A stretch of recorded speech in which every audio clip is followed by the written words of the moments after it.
Viral ngayon sa social media na buntis di umano si Maris Racal kay Anthony Jennings. Mukha yatang may mas malalim pa na dahilan ng hiwalayan nito sa kanyang dating kasintahan. Malaki ang epekto kina Maris Racal at Anthony Jennings ang mga kumalat na screenshots umano ng palitan nila ng mga kontrobersyal at incriminating messages na inilabas ni Gemela Villanueva noong Martes ng gabi, 3 ng Disyembre taong 2024. Si Gemela ang ex-girlfriend ni Anthony. Ang mga screenshot na inilabas ni Gemela ang pruweba ng di umano'y pagtataksil ng boyfriend habang may relasyon pa sila.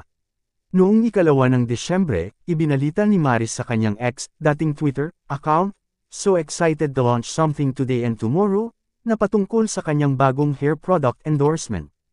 Pero natabunan ito ng launch ng mga screenshot ng cheating allegations ni Gemela laban sa kanila ni Anthony.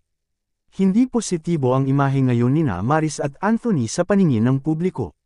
Damay ang bagong product endorsement ng aktres na kalulunsad lamang noong Martes 3 ng Disyembre taong 2024, dahil sa mga negatibong komento ng netizens sa Facebook page ng hair product company tungkol sa pagiging third party umano niya sa relasyon nina Anthony at Gemela.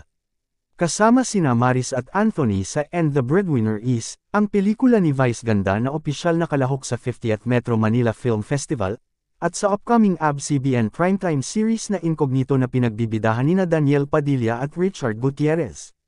May mga naniniwalang makakaapekto sa pelikula ni Vice ang kontrobersyang kinasasangkutan nina Maris at Anthony, kaya mas makabubuting huwag nang isali ang dalawa sa promosyon ng And the Breadwinner Is.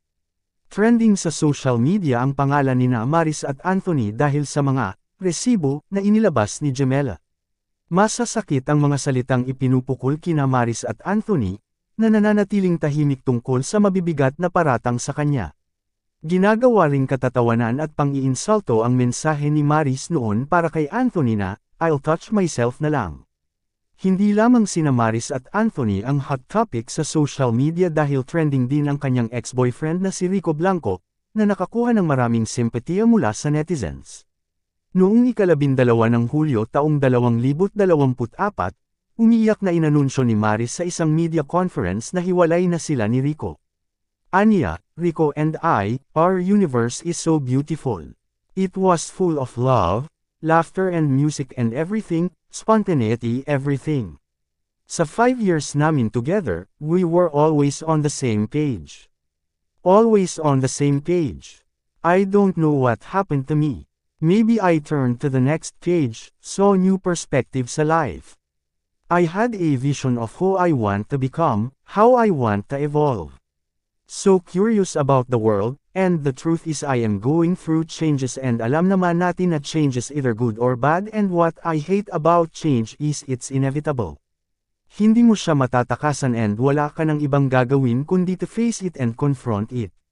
Sa mga screenshot ng Instagram post ni Janela noong 3 ng Disyembre, makikitang 28 ng Hunyo taong 2024 ang petsa ng isa sa mga palitan ng mensahe sa pagitan nina Anthony at Maris, isang pahiwatig na may kinalaman ang aktor sa pakikipaghiwalay ng aktres kay Rico.